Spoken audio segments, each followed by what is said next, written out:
লা ইয়াশরাবুল খামরা হিনা ইয়াশরাবু ওয়া হুয়া মুমিন। নবীজি বলছে কেউ যখন নেশা করে তার ঈমান থাকে না। নবীজি বলছে লা ইয়াসরিকু সারিকু হিনা ইয়াসরিকু ওয়া হুয়া মুমিন। কেউ যখন চুরি করে তার ঈমান থাকে না। যদি এই ঈমান আর ফেরত না আসে, আল্লাহ যদি এই অবস্থায় মৃত্যু দিয়ে দেয়, এই রাত যদি আর ভোর না হয়, এই ঘুম যদি আর না ভাঙে, এই নারী দেখতে দেখতে, ছবি দেখতে দেখতে, অশ্লীল দৃশ্য মোবাইলে দেখতে দেখতে হঠাৎ যার ঘুম চলে আসছে, তার তো শরীর নাপাক, হারাম বীর্যপাতের কারণে প্যান্ট লুঙ্গি তো নষ্ট, এই চরিত্রহীন লম্পট, ফরজ গোসল তার উপরে, সে নাপাক, এই অবস্থায় ঘুমায় গেছে। এই ঘুম যদি আর না ভাঙে, এই রাত যদি আর ভোর না হয়,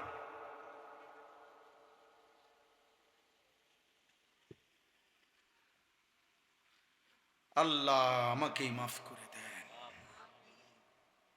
ইয়াওয়াদ্দুল মুজরিমু লাউ ইয়াফতাদি মিন আযাবি ইয়াউমিইদিন বিবানিহি ওয়া সাহিবাতিহি ওয়া আখিহি ওয়া ফাসিলাতিহি আল্লাতী তু'বিহি ওয়া মান ফিল আরদি জামিআন সুম্মা ইউনজিহি।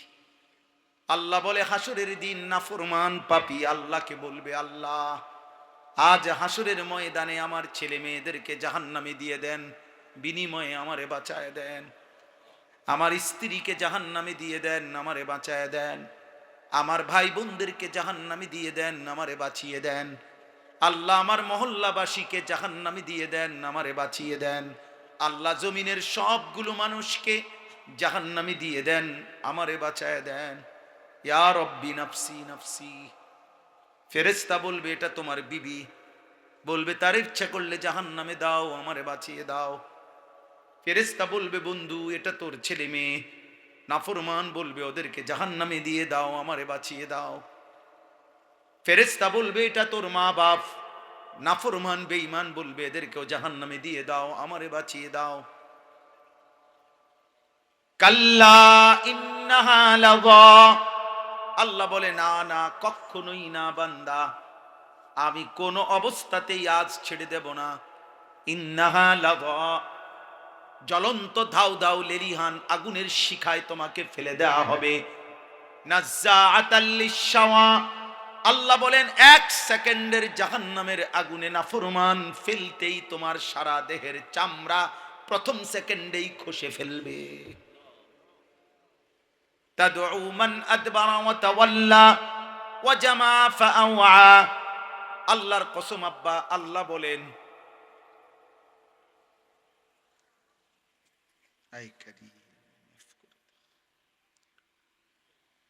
আল্লাহ বলেন নাফরমান পাপী এদিক সেদিক দৌড়তে চাইবে। তাদউ অর্থ হইল জাহান্নামের আগুনই নাফরমান পাপীকে ডাক দিয়া দিয়া টেনে ভিতরে ঢুকায় ফেলবে। এই তাদউ শব্দের অর্থ, আগুন ডাক দিবে। আগুন আগুন ডাক দিয়ে বলবে মদ করে এদিকে আয়, ওদিকে যাস কেন? নেশা করে এদিকে আয়, এদিকে আয়, ভিতরে ঢোক। সুদ করে হারাম করে এদিকে আয়, ভিতরে ঢোক। মুশরিক বেঈমান এদিকে আয়, এদিকে ভিতরে আয়, এদিকে যাস কেন? এদিকে যাস কেন? ঘোরো, এদিকে সেদিক দৌড়াচ্ছ কেন? তাদউ মান আদবারা ওয়া তাওয়াল্লা ওয়া জামা ফাআওয়া। আগুন ডেকে ডেকে নাফরমানকে ভিতরে ঢুকায় ফেলবে। এই সূরা মুলক 29 নম্বর পারা 67 নম্বর সূরা, সূরা মুলক কোরআনুল কারীমের অত্যন্ত ফজিলতপূর্ণ একটি সূরা। এই সূরার 6টি আয়াত আমি তেলাওয়াত করেছিলাম। আল্লাহর নবী সাল্লাল্লাহু আলাইহি সাল্লাম বলেন 30 আয়াত বিশিষ্ট এই সূরাটি যে ব্যক্তি নিয়মিত তেলাওয়াত করবে, সূরা মুলক, আল্লাহ তাআলা তাকে কবরের আযাব থেকে রক্ষা করবে। আল মানিআ আল মুনজিয়া তুনজিহি মিন আযাবিল কবর, কবরের আযাব থেকে রক্ষা করবে এমন সূরা এটা। নবীজি বলছেন এই সূরাটি যে নিয়মিত পড়বে, মাত্র 30টা আয়াত, 4 মিনিট লাগে না পড়তে, 4 থেকে 5 মিনিট লাগে। এই 5 মিনিটের এই সূরাটি যে নিয়মিত পড়বে, আল্লাহর নবী বলেন শাফাআত লি সাহিবিহা হাত্তা হাত্তা গুফিরা লাহু, কিয়ামতের দিন এই সূরাটা ওই ব্যক্তির পক্ষে আল্লাহর নিকট এত বেশি পরিমাণ সুপারিশ করবে, শেষ পর্যন্ত আল্লাহ তারে মাফি করে দিবে। আমি ওই বাপদেরকে বলি, অভিভাবক আপনারা যারা বাবা, মুসলমানের বাপ, আপনাদের যাদের ছেলে মেয়ে নামাজ পড়ে না, আপনার সাফ বলি, এই সন্তান এই নাফরমান আপনারে কোনোদিন মনে রাখবে না। কারণ সেই গাদ্দার, যেই গাদ্দার আল্লাহর মতো সত্তা, এত বড় কায়নাতের মালিক, 24 ঘন্টা যিনি তাকে দিচ্ছে, তাকেই যে পাত্তা দেয় না, আমনের মতো বাপের হাতে গনা তো ধরে না। আমনের মতো বাপের আমনে হিসাবে কিতাব, আমনি কিতামিয়া, সে তো আল্লাহকেই কিছু মনে করে না। যে এত বড় মালিকের সেজদা দেয় না, এত বড় বেয়াদব, এই বেয়াদব তার বাবার সম্মান করবে কি? সে তো আল্লাহকে কিছু মনে করে না। ওমা কাদারুল্লাহ হাক্কা কাদরি, আল্লাহ তাআলা বলে, বান্দা তোমরা আমার মতো মালিকের কদর করলা না, আমার মতো রবের কদর করলা না। হায় হায়। হযরত নূহ আলাইহিস সালাম, কোরআনে আছে, নূহ আলাইহিস সালাম ওনার জাতিকে বলতেছেন, মা লাকুম লা তারজুনা লিল্লাহি ওয়াকারা, হে আমার জাতি, কি হলো তোমাদের? তোমরা এমন মহান আল্লাহকে সম্মান করছো না, এত বড় মালিককে সম্মান করছো না, কলিজায় কাঁপে না? বলো না ভাই, একটা ভাই বলো, একজন বাবা বলেন, 365 দিনে, খোদার এক বছরে যে কোনো দিন, একদিনও একটি বছর গেছে যে কোনো দিন ফজরের নামাজ পড়ে নাই, এই নিকৃষ্ট মানুষরূপী জানোয়ার এটা মুসলমানের সমাজে থাকে কেমনে? মুসলিম পরিবারে ঘুমায় কেমনে? ভেবে দেখেন, একদিনও পড়বে না নামাজ। 365 দিনের একটা বছর গেছে, এই হাইওয়ান একদিনও নামাজ পড়বে না। আমাদের কি মনে হয় বিষয়টা? আহা, সে কেমন মালিক ভুলে গেছে, বলছে যে বলছে আজকে কতদিন ভুলে গেছে।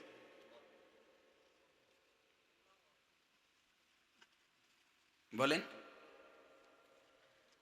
হা, আবারও বলছি বাপ, দুনিয়া খাওয়াইতেছে পড়াইতেছে বলে মনে করো না এখানে শেষ। দুনিয়া তো, আবারও বললাম, জানোয়ার কি খাওয়ায়? দুনিয়া তো আল্লাহ কুত্তা বিলাইরও খাওয়া।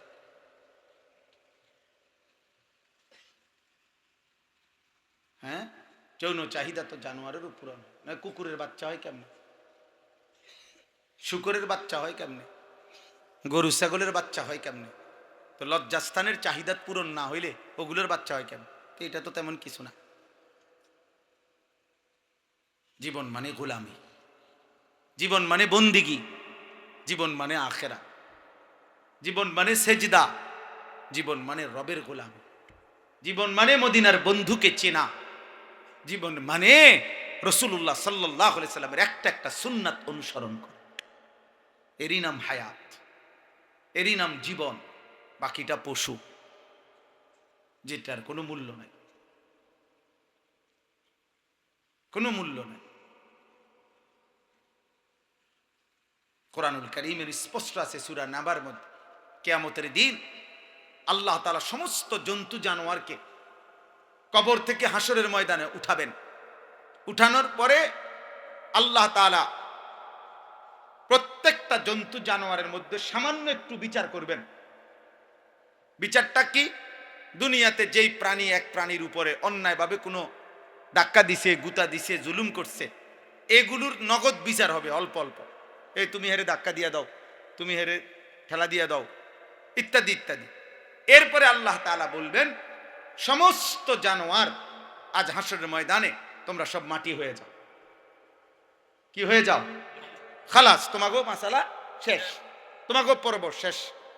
কোরআনুল কারীমের মধ্যে স্পষ্ট সূরা নাবার শেষ আয়াতের মধ্যে আছে, ঠিক এই দৃশ্য দেখে প্রত্যেকটা বেঈমান, নাফরমান, কাফের, পাপী আল্লাহর কাছে তামান্না করবে, ইয়া লাইতানি কুনতু তুরাবা, হায় মাওলা, আজ যদি এই জানোয়ারের মতো আমিও মাটি হয়ে যেতাম, তাইলে তো আজ আর আমার বিচার হইত না। আমারও আপনি দেখেন না, জানোয়ারের মতো করে আমারও মাটি বানাই দেন। সূরা মুলক আরে সূরা নাবার মধ্যে এই কথা স্পষ্ট আছে। ইয়াউমা ইয়ানদুরুল মারউ মা কদ্দামাত ইয়াদাহু ওয়া ইয়াকুলুল কাফিরু ইয়া লাইতানি কুনতু তুরাবা। হ্যাঁ, এইখানে আছে 3 নম্বর সূরা আল হাক্কার মধ্যে, ওয়া আম্মা মান উতিয়া কিতাবাহু বিশিমালিহি, কিয়ামতের দিন যার বাম হাতে আমলনামা দেয়া হবে, ফায়াকুলু ইয়া লাইতানি লাম উতা কিতাবিয়া, সাথে সাথে ওই নাফরমান বাম হাতে আমলনামা পেলেই বুঝে ফেলবে, আর চাইবো কি, হিসাব দেখবে কি, আর আমলনামা বাম হাতে দিছে মানেই হলো জাহান্নাম। সাথে সাথে সে চিৎকার দিয়ে আবল তাবল বলতে শুরু করবে, ইয়া লাইতানি লাম উতা কিতাবিয়া, হায় আফসোস আমার আমলনামা যদি বাম হাতে না দিত, ওয়ালাম আদরি মা হিসাবিয়া, হায় আমি যদি আমার হিসাবের খাতা না পাইতাম, ইয়া লাইতাহা কানাতিল কাদিয়া, হায় এই মুহূর্তেই মৃত্যু এসে যদি আমাকে শেষ করে দিত, মা আগনা আন্নি মালিয়া, আমার কোনো মাল তো কোনো কাজেই আসলো না, হালাকা আন্নি সুলতানিয়া, আমার শক্তি ক্ষমতা তো সব শেষ হয়ে গেল। এগুলো আবল তাবল পাগলের প্রলাপ বকতে থাকবে। আরে দুনিয়ার মধ্যে মানুষের ফাঁসির ঘোষণা দিল, বড় কোনো মামলার রায় ঘোষণা দিল, তো মানুষ হঠাৎ করে ব্রেনে চাপ পড়লে আবল তাবল বলে, আর জাহান্নামের ঘোষণা শুনলে তখন সে এরকম চিৎকার দিয়ে আবল তাবল বলা শুরু করবে। আল্লাহর কসম, আব্বা কোরআন শরীফের আয়াত, তখন সে ছুটাছুটি শুরু করবে। আল্লাহ নিজে বলবেন, খুজুহু ফাগুল্লু, ফেরেশতাদেরকে বলবে, ফেরেশতাদেরকে আল্লাহ বলবে, ফেরেশতারা এই বেঈমান রে ধর, ওরে ধর, ফাগুল্লুহু তারে বেঁধে ফেল, সুম্মাল জাহিমা সাল্লু, অতঃপর বেঁধে জাহান্নামে ছুঁড়ে মার, মার লাথি, একটা লাথি দিবি যেন পোটলার মতো জাহান্নামে গিয়া পড়ে, এক লাথির লগে পালাই দে। সুম্মা ফি সিলসিলাতিন যারউহা ৭০ যিরাআন ফাসলুকু, আল্লাহ তাআলা বলবেন, অতঃপর জাহান্নামে ফেলে দেওয়ার পরে জাহান্নামের ফেরেশতা ৭০ হাত, আল্লাহ বলবে জাহান্নামের ভিতরে যেসব ফেরেশতা দায়িত্বে আছে ওনাদেরকে বলবে ৭০ হাত আগুনের শেকল দিয়ে ওরে বেঁধে, ওর হাতে বা গলায় বাইন্দা আগুনের শিকল টানা, এটা দিয়া বেঁধে ফাসলুকুহু, তারে পুরা জাহান্নামের মধ্যে কুত্তার মতো ঘুরাও, আর বাকিদের সাথে দেখায় দাও এর পাপ কি ছিল বলে দাও। আল্লাহ আমাকে মাফ করে দেয়। প্রিয় ভাই আমার, বন্ধু আমার, বহুত পেরেশানি। কেমনে বললে তোমরা বুঝবা, কি বললে তোমরা নামাজ পড়বা, কি বললে আর কত মুসিবত দেখলে মালিক চিনবা। আমি গত 3 দিন, গত সপ্তাহে মঙ্গলবার, বুধবার, বৃহস্পতিবার, এই 3 দিন আমি ময়মনসিংহ কিশোরগঞ্জ মাহফিলে ছিলাম। আমি 3 রাত্র দেখছি কত হাজার মোটর সাইকেল, ওইখানে ওই অঞ্চলে তো গ্যাসে নাই, সব কিছুই তেলে চলে, কত হাজার হাজার মোটর সাইকেল একটু তেলের জন্য, 1 লিটার তেলের জন্য ঘন্টার পর ঘন্টা, রাতের 3টায় গিয়ে দেখছি, রাতের 4টায় গেছি, কোনোভাবে সিস্টেম নাই তেল নেওয়ার, মারামারি হানা, মানে ধাক্কা ধাক্কি, হই হুল্লোড়, এটা জাহান্নামের কারবালার মাঠ মনে হয়। ঢাকা শহরের একজন পরিচিত এসপি, উনি ফোন দিছে পরে ওসিকে, ওসি এসআই পাঠাইয়া, পুলিশ সদস্য পাঠাইয়া, এরপরে বহুত কষ্ট করে 3 দিন পরে আমার গাড়িতে তেল পুরাই দিছে। আমার গাড়ি গ্যাস নাই, তেলে চলে। আমার সেদিন মনে পড়ছে, আমি এই কয়েকদিন প্রত্যেক দিন বলতেছি, রে আব্বা, ঢাকা শহরে ওইখানেও প্রতিদিন ঢাকা শহরে হাজার হাজার ছেলে যুবক যারা মোটর সাইকেল চালাইয়া ভাড়া মাইরা তাদের ফ্যামিলি চলে, তাদের ছোট্ট বাচ্চার খাবারের লোকমা হয়, বাড়িতে হয়তো মা বাবা চলে। এই যুবকগুলো যদি 3 দিন 5 দিন 1 সপ্তাহ যদি তেল না পায়, এদের ইনকাম কোথায়?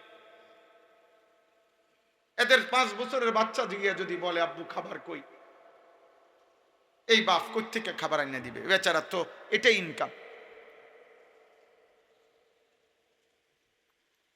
মধ্যপ্রাচ্যে যারা আমাদের প্রবাসী আছে, সারা বিশ্বে লক্ষ লক্ষ, বিশেষ করে আরব বিশ্ব, আমাদের লাখ লাখ প্রবাসী, ওদের কাছে খবর নাও বাফ, ওদের হালাত কি।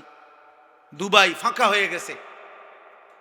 পৃথিবীর সবচেয়ে, মধ্যপ্রাচ্যের সবচেয়ে ধনী, বিলাসবহুল, সবচেয়ে বেশি আনন্দ উল্লাস যারা করত সেই দুবাই, 160 তলা ভবন, যাদের 110 তলা ভবন, পৃথিবীর সবচেয়ে বেশি দামি পর্যটক ইউরোপিয়ান যেখানে ভিড় করত দুবাই, একটি হোটেলের ভাড়া এক রাত্রে, যেখানে 30 লক্ষ টাকা এক রাত্রে ভাড়াও ছিল, সেই দুবাই মাত্র এক মাস হয়েছে, এই মার্চ মাসের ব্যবধানে একদম ফাঁকা। তুমি অনলাইনে সার্চ দিয়ে দেখো, তুমি লেখো, লিখে দেখো কি কয় দুবাইয়ের হালাত, দুবাইয়ের বর্তমান অবস্থা তুমি দেখো। হাজার হাজার, মিলিয়ন মিলিয়ন ডলার প্রতিদিন লস যাচ্ছে তাদের। কি হবে আব্বা? আমাদের এই লাখ লাখ প্রবাসী যদি উপার্জনহীন হয়ে যায়, কি হবে আমাদের দেশের? তাহলে একটা আইটেম তেল শুধু, এইটার একটু বন্ধ, শুধু মানে হরমুজ প্রণালী দিয়ে আসতে দিচ্ছে না, সাগরের একটা অংশ দিয়া, এতটুকুতেই গোটা পৃথিবী নাকানি চুবানি খাইয়ে ফেলছে, এলোমেলো হয়ে গেছে, গোটা পৃথিবীর সিস্টেম এলোমেলো হয়ে গেছে। বাংলাদেশ সরকার দফায় দফায়, সরকারের মন্ত্রী পরিষদ পর্যন্ত মিটিং করতেছে, পড়া লেখা, অফিস আদালত, কোনটা কেমনে কি করবে কারো মাথা ঠিক নাই। আমার যুবক, আমার সন্তানরা, আমাদের ছোট ভাই, তোমরা পৃথিবীর এই মুসিবত যাই হোক, তোমরা তোমাদের নারী ছবি, মোবাইল, অশ্লীল দৃশ্য, তোমরা তোমাদের চুল চেহারা, তোমরা তোমাদের আল্লাহর সাথে সম্পর্কহীন, সেজদাবিহীন এক রকমই আছো। পৃথিবীতে কি হচ্ছে কি হবে কোনো ভাবনা। আহারে, মানুষ তো ঝড় তুফান দেখলো ঘরে আসে, মানুষ তো বৃষ্টি দেখলো একটা জায়গায় দাঁড়ায়, আল্লাহর আযাব দেখলো কি একটু দাঁড়ানো উচিত না? বলেন, মানুষ তো ঝড় তুফান দেখলো একটু দাঁড়ায়, যে ঝড় তুফান আসতেছে। না, নাফরমানের কথা হলো আমি থামবো না, বেনামাজির কথা হলো আমি সেজদা দেব না, বেপর্দা নারীর কথা হলো আমি পর্দা করব না, সুদখোরের কথা হলো আমি সুদ ছাড়বো না, হারামখোরের কথা হলো আমি হারাম ছাড়বো না। আমি এমনই থাকবো, তুমি বাঁচাইলে বাঁচাও, না বাঁচাইলে নাই। আল্লাহ আমাদেরকে দয়া করেন, আল্লাহ আমাদের উপরে রহম করেন। আমার ভাই, আমার বন্ধু, আমি মনে করাইলাম শুধু একজন বক্তা হিসাবে না, আখিরাত তো আছেই, জাহান্নামের আযাব তো আছেই। আমাদের এই গুনাহ, আমাদের এই পাপের কারণে কবরের আযাব, জাহান্নামের আযাব তো আছেই, কিন্তু দুনিয়ার মুসিবত তো সামনে। সারা পৃথিবীর বিদগ্ধ যারা গবেষক, সবার কথা হলো আগামীর পৃথিবী, সারা বিশ্বব্যাপী ধীরে ধীরে এখন হয়তো আবার থামবে। এই যুদ্ধ তো আরেকবারও থামছে না। আমি যে সময় হজে ছিলাম, গতবার হজের সময়, এই হজ্জের লাস্টে, ওই সময় তো একবার লাগছিল, তো আবার থামছে, তো আবার এখন শুরু হলো কেন বলেন? তাহলে ধীরে ধীরে এই ধাক্কা লাগতে লাগতে আগামীর পৃথিবী বিশ্বযুদ্ধের রূপ নিবে। আর আগামীর পৃথিবীর যুদ্ধই শেষ যুদ্ধ। আগামীর যুদ্ধ যেটাই হবে বিশ্বব্যাপী, খোদার কসম, এটা ঈমান আর কুফরের যুদ্ধ। একদিকে সব বেঈমান, একদিকে ঈমানদার।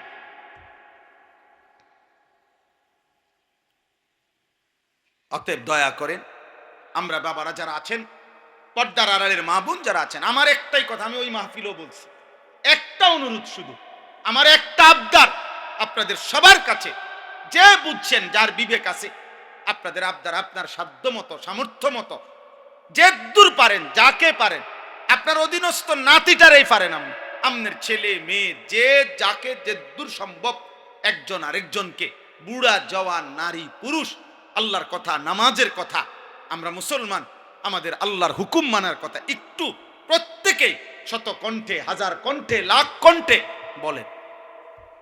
একজন ইমাম সাহেবের উপরে ছেড়ে দিলে হবে না রে বাপ। একজন বক্তা কতক্ষণ বলবে? আমি একজন মানুষ, মনে করেন আমি কতক্ষণ বলতাম? বলে, আমি এমনি বুঝানোর জন্য বলছি, এমনি বলতেছি। আমি না হয়তো 4 মাসে আমার কাছে মাহফিলের জন্য আবেদন করে রাখছে, কম পক্ষে যদি কম হয় 5,000। আমি খোদার কসম ফুটাঙ্গিরির জন্য বলতেছি না, এমনি বুঝাইলাম। তা আমি কি করবো এগুলো বলেন? আমি হিসাব করছি 4 মাসে মাহফিল দেওয়া যায় কমপক্ষে 200 বা 220টা সর্বোচ্চ। কিভাবে সম্ভব বলেন? তাহলে আমি একজন ইমাম সাহেব, একজন বক্তা, একজন হুজুর, সবাই আমাগো 2-4 জনের কান্দে তুলে দিলে তো হইতো না। আপনি দাদা বুঝি বৈশা বৈশা বাবা, আপনি ছেলেটার বাপ, আপনি বুঝি সারাদিন বিড়ি খাইয়া, আপনি বুঝি এই চা দোকানে গল্প করতে করতে শেষ করে দিবেন জীবন। আপনার নাতিটা নামাজ পড়বে না? আপনি মুসলমান বাবা মা ঘরে ঘুমান, আপনি কি একটু চেষ্টা করলেও ফজরের নামাজে আপনি উঠাইতে পারতেন না বুঝি? আপনি কি কোনো চেষ্টা করতেন? বলে হুজুর শুনে না। আরে শুনে না তো 100 বছরও যদি না শুনে, কেউ যদি আল্লাহর কথা বলার পরে না শুনে, তা আপনারে বলতে নিষেধ করছে, বলা বন্ধ দিতে বলছে, এটা আপনারে বলছে কে? কথা আমার বুঝেন নাই? আমি মনে করেন আজকে 22 বছর আলহামদুলিল্লাহ আল্লাহর দয়ায়, আল্লাহর দয়ায় 2-4 শব্দ বলার তৌফিক আল্লাহ দিছেন। আজকে 22 বছর চলে আমার এই ওয়াজের জীবন, আলহামদুলিল্লাহ 2004 সাল থেকে। তাহলে এই 22 বছরে আমি যদি হিসাব মিলাই, যে বলতেছি তো কই সবাই তো বদলাচ্ছে না, কাজে আর কত কইতাম উঠতে লাগে, এটারই কথা। তাহলে কেউ শুনে না, মনে করেন আমার স্ত্রী, আমার ছেলে, আমার মেয়ে, আমার পরিবার শুনে না, নামাজ পড়ে না, কেউ 1000 বার বলার পরও কেউ পড়ে না। এখন আমারে কেউ যদি না পড়ে, আমার বলা নিষেধ বা আমার আর বলার দরকার নাই, এই সিদ্ধান্ত আপনারে দিল কে?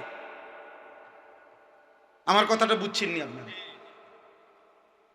তোমরা ছেলেরাও বাপ, হাত জোর করে বলি, কবর আছেই সামনে, জাহান্নাম সামনে, সে তো আছেই।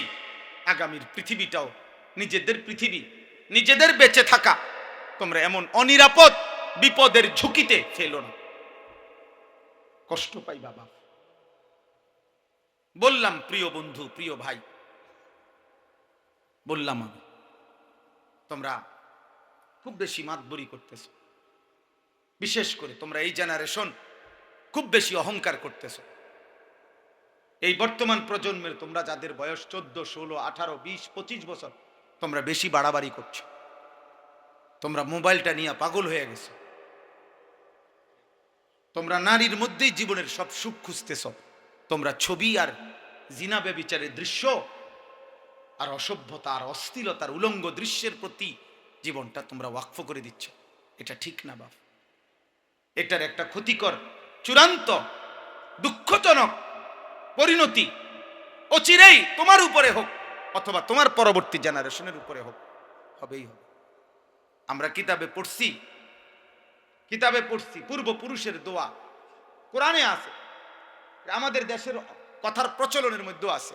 কেউ যদি দিনদার হয়, কেউ যদি আলেম হয়, কেউ যদি নামাজি হয়, তো মানুষ বলে তার বাপদাদা পূর্বপুরুষের দোয়া ছিল। পূর্বপুরুষের নেক আমল পরবর্তীদেরকে ভালো হতে সাহায্য করে। পূর্বপুরুষের বদ আমল পরবর্তীদেরকে নাফরমান হইতে সাহায্য করে। আজকে যদি আমাদের পূর্বপুরুষ দোয়ার বরকতে অনেকে নামাজি, কিন্তু তোমাদের জেনারেশন, তোমাদের হাতে, তোমাদের পরবর্তী জেনারেশন কি হবে বলো ভাই? 365 দিনে যে কোনোদিন 5 ওয়াক্ত নামাজ পড়লা না, আল্লাহ চাহে তো 25 বছর বয়সে, 28 বছর বয়সে তুমি বিয়ে করিলে, আল্লাহ দিলে তোমার একটা সন্তান হইলে, তো ওই বাচ্চাটা একটু বুঝের হইলে ও কি করবে? ও কেমনে আল্লাহ চিনবে? ও নামাজ চিনবে কেমনে? আল্লাহ আমাদেরকে বিবেক দান করেন, আল্লাহ আমাদেরকে বুঝ দান করেন। অতএব আমি এই কথা মনে করাইলাম, কবরের আযাব, জাহান্নামের আযাব, সেটা তো আরো ভয়ানক। দুনিয়ার এইটুকু পেরেশানি, তেলের পেরেশানি, খাবারের পেরেশানি, ক্ষুধার কষ্ট, অভাবের কষ্ট, এটা যদি হয় এমন নির্মম, তো আখিরাত, জাহান্নামের আযাব, কবরের আযাব, বলেন। এই কথাটাই এবার চলেন এই আয়াতগুলো তর্জমা শুনেন, তাহলে এই কথা শেষ। আমি প্রত্যেককে মনে করাই দিলাম, গুনাহ ছাড়তেই হবে নিজের প্রয়োজনে, আমার প্রয়োজনে, আমার বিবি বাচ্চা, আমার সন্তান, আমার আগামীর বংশধরের জন্য আমাকে গুনাহ ছাড়তে হবে, আগামীর পৃথিবীতে বেঁচে থাকার জন্য নিরাপদে। আল্লাহ বলছে, মা আসাবাকুম মিন মুসিবাতিন ফাবিমা কাসাবাত আইদিকুম, তোমাদের উপরে যত মুসিবত আসে সব তোমাদের গুনাহের কামাই। তাহলে এটা দুনিয়ার মুসিবত বলছে। দুনিয়াতে তোমাদের উপরে ঝড়, ঘূর্ণিঝড়, বন্যা, মহামারী, জলোচ্ছ্বাস, মহামারী, অসুস্থতা, বড় বিপদ আপদ, পেরেশানি। হযরত হাসান বসরি রাহমাতুল্লাহ আলাইহি তাফসীর আছে, উনি বলতেন, কারো গৃহপালিত পোষা গরু, ছাগল, ভেড়া, বকরি, হাঁস মুরগিরও যদি কোনো রোগ হয়, অ্যাক্সিডেন্ট হয়, উনি বলতেন, খোদার কসম, এটা ওই ঘরওয়ালার, ওই বাড়িওয়ালার, ওই ফ্যামিলির মানুষদের গুনাহের কামাই। কারণ জানোয়ারের কোনো গুনাহ নাই, গরু ছাগলের কোনো গুনাহ আছে? গুনাহকার আমার, গুনাহকার আমার, আমার গুনাহকার বলেন, আমার গুনার কারণে আল্লাহর সৃষ্টি পর্যন্ত কষ্ট পায়, চতুষ্প জন্তু পর্যন্ত কষ্ট পাবে। এজন্য কোরআনুল কারীমের মধ্যে আল্লাহ তাআলা বারবার বলছে, বান্দা গুনাহ ছাড়ো। আল্লাহ ঈমানদারকে বলছে, কু আনফুসাকুম ওয়া আহলিকুম নারা, তুমি এবং তোমার পরিবারের সদস্যদেরকে জাহান্নামের আগুন থেকে বাঁচাও। তো দুনিয়াতে জাহান্নামের আগুন থেকে বাঁচাও, দুনিয়াতে তো জাহান্নামের আগুন জ্বলে না, জাহান্নামের আগুন তো জাহান্নামে। তো আমারে যে বললো জাহান্নামের আগুন থেকে বাঁচাও, মানে গুনাহ থেকে বাঁচাও। কিসের থেকে বাঁচাও? গুনাহ থেকে বাঁচাও, গুনাহ থেকে বাঁচাও, গুনাহ থেকে বাঁচাও। ওয়াদারু যাহিরাল ইসমি ওয়া বাতিনা, আল্লাহ বলে প্রকাশ্য গুনাহ ছেড়ে দাও, গোপন গুনাহও ছেড়ে দাও। আল্লাহ বলেন, ওয়ালা তাকরাবুল ফাওয়াহিশা মা যাহারা মিনহা ওয়া মা বাতান, আমার বান্দা অশ্লীলতার গোপনেও কাছে যেও না, প্রকাশ্যেও কাছে যেও না। যা গুনাহ, নারী, ছবি, জিনা, ব্যভিচার, হারাম, অশ্লীলতা, নাচ গান, এই সব কিছু বেহায়াপনা, মদ, জুয়া, সুদ, কিস্তি, হারাম, এগুলা কবিরা গুনাহ। নবীজি বলছেন, আমি নিজে তাফসীরের মধ্যে পড়ছি, আল্লাহর নবী বলছে, যে মদ পান করে অথবা যে ব্যভিচার করে, জিনা করে, কোন নারীর সাথে হারাম সম্পর্ক করে, অথবা নেশা করে, নেশাখোর, এই যে গাঁজাখোর, কুত্তাখোর, বাবাখোর, ডাইলখোর, এই হারামখোর, আল্লাহর নবী বলছেন, কসম আল্লাহর, একটা ছেলেও শোনো, আল্লাহর নবী বলছে, যে নেশা করে অথবা যে জিনা করে, আল্লাহর নবী বলছেন, আল্লাহ তাআলা নাযা আল্লাহু মিন কলবিহিল ঈমান কামা ইয়াখলাউল ইনসানু আল কামিসা মিন রাসিহি, আল্লাহ তাআলা ওই নেশাখোর অথবা জিনাখোরের কলিজার থেকে ঈমান এভাবে টেনে বের করে ফেলে, মানুষ যেমন গায়ের জামা শরীর থেকে খুলে ফেলে। বুঝেন নাই? গায়ের জামা যেমন কি খুলে ফেলে, নবী সাল্লাল্লাহু আলাইহি সাল্লামের বিশুদ্ধ হাদিস। নেশাখোরের কলিজার থেকে আল্লাহ ঈমান খুলে ফেলে। আল্লাহ যেন বলে, মদের ইয়াবা ট্যাবলেট, মদের বোতল, নেশার বোতল নিলা, বেঈমান, এদিকে ঈমানটা দিয়ে দে, যা এবার নেশা কর। নারীর সাথে হারাম সম্পর্ক, এই নাফরমান, তোর ঈমান দিয়ে যা, যা এবার উলঙ্গ হওয়ার ব্যভিচার কর, যেটা মন চায় কর, যা। আমি আমার পবিত্র ঈমান আমি রেখে দিলাম, যা এবার যা, যা জানোয়ার, এবার যেটা মন চায়। বুখারীর হাদিস, মুসলিম শরীফের হাদিস, নবীজি বলছে, লা ইয়াজনি জানি হিনা ইয়াজনি ওয়া হুয়া মুমিন, কেউ যখন জিনা করে, নবীজি বলছে তার ঈমান থাকে না। লা ইয়াশরাবুল খামরা হিনা ইয়াশরাবু ওয়া হুয়া মুমিন, নবীজি বলছে কেউ যখন নেশা করে তার ঈমান থাকে না। নবীজি বলছে, লা ইয়াসরিকুস সারিকু হিনা ইয়াসরিকু ওয়া হুয়া মুমিন, কেউ যখন চুরি করে তার ঈমান থাকে না। যদি এই ঈমান আর ফেরত না আসে, আল্লাহ যদি এই অবস্থায় মৃত্যু দিয়ে দেয়, এই রাত যদি আর ভোর না হয়, এই ঘুম যদি আর না ভাঙ্গে, এই নারী দেখতে দেখতে, ছবি দেখতে দেখতে, অশ্লীল দৃশ্য মোবাইলে দেখতে দেখতে হঠাৎ যার ঘুম চলে আসছে, তার তো শরীর নাপাক, হারাম বীর্যপাতের কারণে প্যান্ট লুঙ্গি তো নষ্ট, এই চরিত্রহীন লম্পট, ফরজ গোসল তার উপরে, সে নাপাক, এই অবস্থায় ঘুমায় গেছে। এই ঘুম যদি আর না ভাঙ্গে, এই রাত যদি আর ভোর না হয়,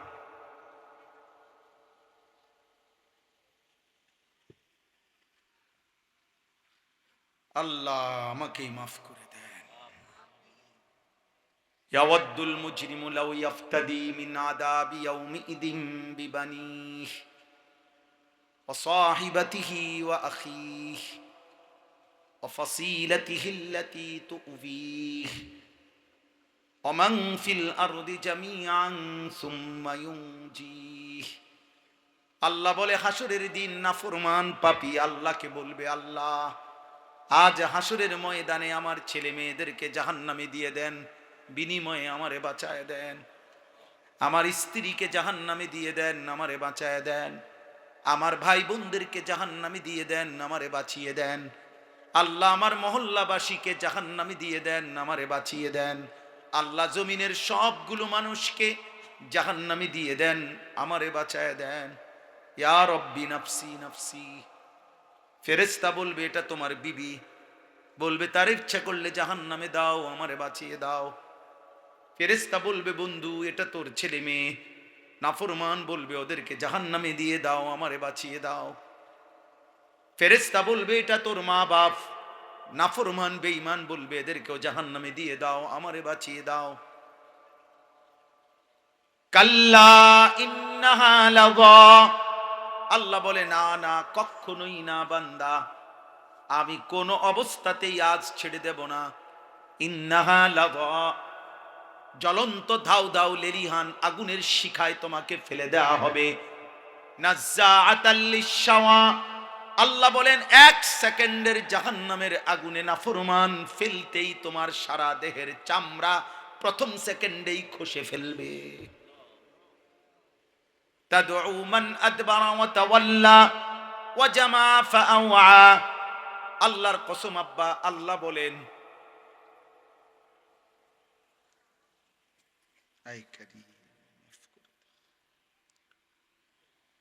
আল্লাহ বলেন নাফরমান পাপী এদিক সেদিক দৌড়তে চাইবে। তাদউ অর্থ হইল জাহান্নামের আগুনই নাফরমান পাপীকে ডাক দিয়া দিয়া টেনে ভিতরে ঢুকায় ফেলবে। এই তাদউ শব্দের অর্থ আগুন ডাক দিবে। আগুন আগুন ডাক দিয়ে বলবে মদ করে এদিকে আয়, ওদিকে যাস কেন? নেশা করে এদিকে আয়, এদিকে আয়, ভিতরে ঢোক। সুদ করে হারাম করে এদিকে আয়, ভিতরে ঢোক। মুশরিক বেঈমান এদিকে আয়, এদিকে ভিতরে আয়, এদিকে যাস কেন? এদিকে যাস কেন? ঘোরো, এদিকে সেদিক দৌড়াচ্ছ কেন? তাদউ মান আদবারা ওয়া তাওয়াল্লা ওয়া জামা ফাআওয়া। আগুন ডেকে ডেকে নাফরমানকে ভিতরে ঢুকায় ফেলবে। এই সূরা মুলক 29 নম্বর পারা 67 নম্বর সূরা, সূরা মুলক কোরআনুল কারীমের অত্যন্ত ফজিলতপূর্ণ একটি সূরা। এই সূরার 6টি আয়াত আমি তেলাওয়াত করেছিলাম। আল্লাহ নবী সাল্লাল্লাহু আলাইহি সাল্লাম বলেন 30 আয়াত বিশিষ্ট এই সূরাটি যে ব্যক্তি নিয়মিত তেলাওয়াত করবে, সূরা মুলক, আল্লাহ তাআলা তাকে কবরের আযাব থেকে রক্ষা করবে। আল মানিআ আল মুনজিয়া তুনজিহি মিন আযাবিল কবর, কবরের আযাব থেকে রক্ষা করবে এমন সূরা এটা। নবীজি বলছেন এই সূরাটি যে নিয়মিত পড়বে, মাত্র 30টা আয়াত, 4 মিনিট লাগে না পড়তে, 4 থেকে 5 মিনিট লাগে। এই 5 মিনিটের এই সূরাটি যে নিয়মিত পড়বে, আল্লাহর নবী বলেন শাফাআত লি সাহিবিহা হাত্তা গুফিরা লাহু। কিয়ামতের দিন এই সূরাটা ওই ব্যক্তির পক্ষে আল্লাহর নিকট এত বেশি পরিমাণ সুপারিশ করবে, শেষ পর্যন্ত আল্লাহ তারে মাফি করে দিবে। আরেক হাদিস আল্লাহর নবী বলছে খাসামাত আন সাহিবিহা হাত্তা আদখালাতহুল জান্নাহ। যে ব্যক্তি এই সূরাটি নিয়মিত তেলাওয়াত করবে, কিয়ামতের দিন ফেরেশতার সাথে এই সূরা ওই ব্যক্তির পক্ষে ঝগড়া করবে, বিতর্ক করবে। ফেরেশতা বলবে ওরে জাহান্নামে দেব, এই